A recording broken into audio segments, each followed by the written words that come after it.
Welcome back to the Deep Dive. We've got a collection of news from the Faroe Islands to dive into today. You've asked us to focus on politics, current events, sports, and even a bit of weather.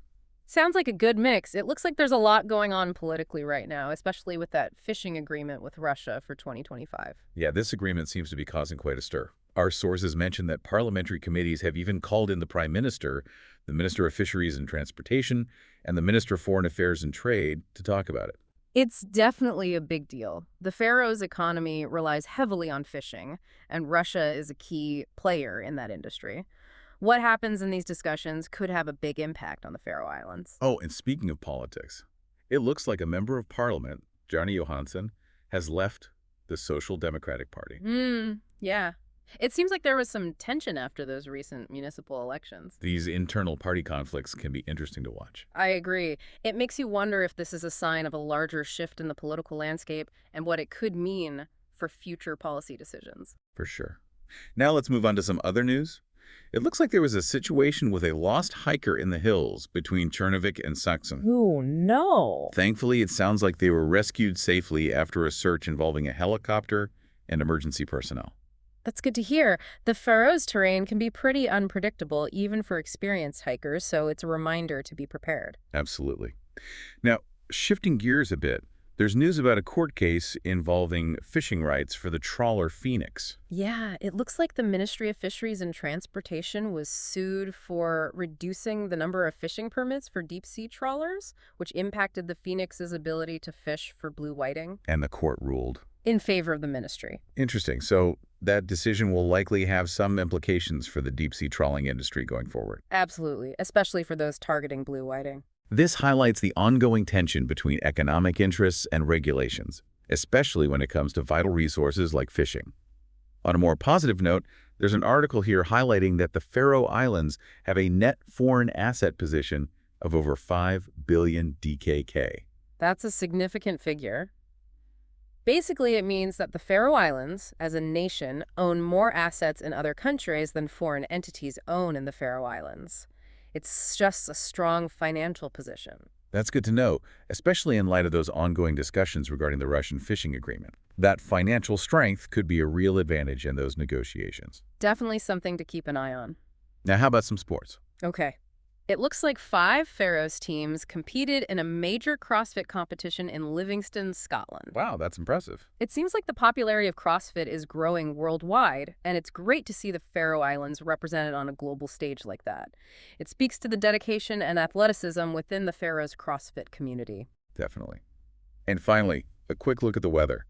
Reports indicate icy road conditions across the islands. Sounds like winter is starting to make its presence known. Anyone traveling in the Faroe Islands should definitely exercise caution, especially on those winding roads. For sure. So we've covered quite a bit here: political debates, court rulings, a hiker rescue, athletic achievements, and even a bit of winter weather. It really gives you a sense of what's happening in the Faroe Islands right now, a blend of global issues and local events, all shaping the nation's course. Absolutely. Now let's take a closer look at some of these stories and dig a little deeper into the details. Okay, so we've got this overview of what's happening in the Faroe Islands. Now let's zoom in on some of these stories and see what other interesting details we can uncover. Yeah, good idea. Let's go back to that court case about the Phoenix trawler for a second. It's interesting that the ministry won, but it makes you wonder about what's next for deep-sea trawling in the Faroe Islands. What will this ruling mean for actual fishing practices, and what about the long-term impact on blue whiting populations? That's a really important point.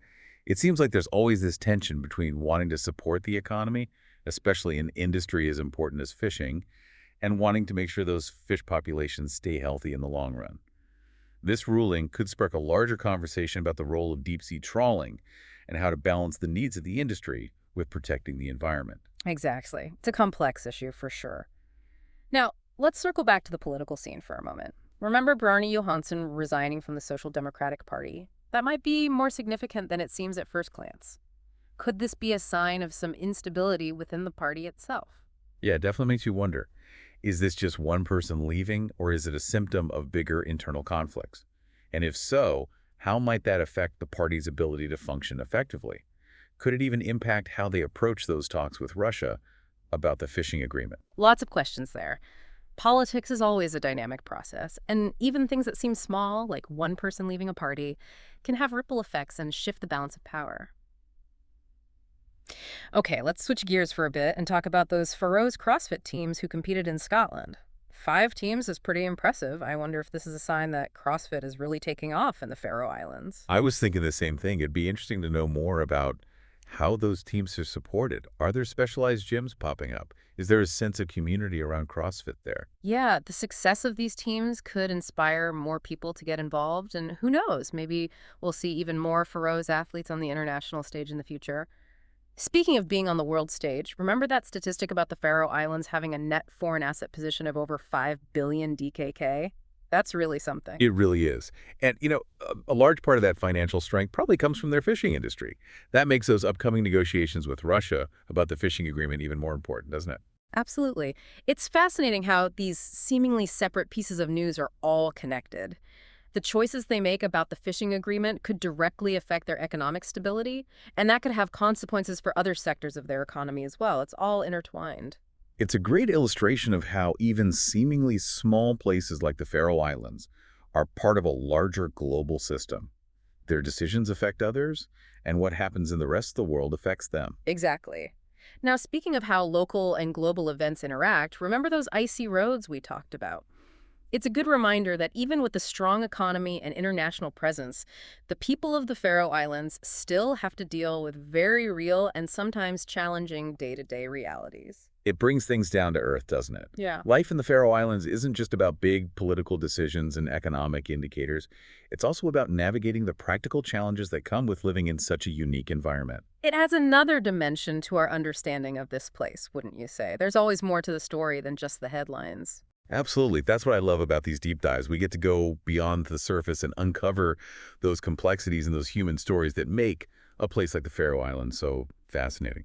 So before we move on to our final thoughts, I'm curious, is there anything else that's popped up for you during these initial discussions? Anything that's sparking your curiosity?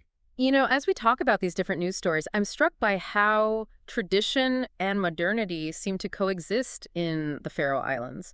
You have this deep-rooted fishing industry that's been a cornerstone of their economy for centuries, but you also have things like this burgeoning CrossFit scene, which is a relatively new global trend. That's a really interesting observation. It speaks to their ability to adapt and evolve while still holding on to their heritage.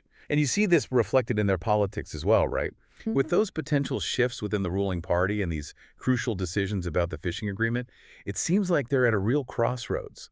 The choices they make now will shape their future for years to come.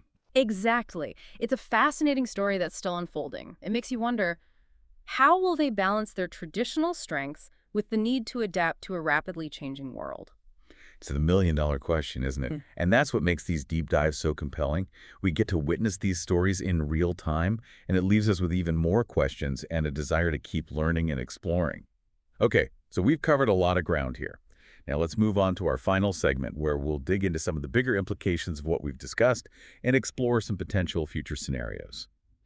It's amazing how even in these everyday news stories, you start to see these bigger trends and shifts happening in the Faroe Islands. It really highlights how even a place that might seem isolated is still part of that bigger global picture. Right, and it shows how even something like that decision about fishing permits for the Phoenix trawler can have effects that go way beyond just that one case. It makes you think about what it means for the future. What does this mean for the whole fishing industry there? How do they balance their need to make a living from fishing with protecting the environment? So those fish are there for future generations. That's a question that a lot of countries have to figure out, especially those with valuable natural resources. Yeah. And speaking of decisions that could have big consequences, we keep coming back to that fishing agreement with Russia. It feels like no matter what they decide, it's going to be a big deal. Yeah, it'll be interesting to see how they navigate this whole thing. Have to think about the economics, of course, but also their relationships with other countries and their role in the global community. It feels like a defining moment for them. Like the path they choose will have a major impact on their future. It makes me wonder, how will they balance those traditional strengths like their fishing industry with the need to change and adapt in a world that's constantly changing? It's the big question, isn't it? And that's what makes these deep dives so interesting. We get to see how these stories play out in real time. Well, thank you for joining us on this deep dive into the news from the Faroe Islands. We've covered a lot of ground today, from politics and court rulings to economic indicators and even a bit of icy weather. It's been a fascinating journey. It really has. And it just goes to show that even in those seemingly far-off corners of the world, there are always stories worth exploring and things we can learn from. Absolutely. So keep exploring, keep being curious, and we'll see you next time for another deep dive.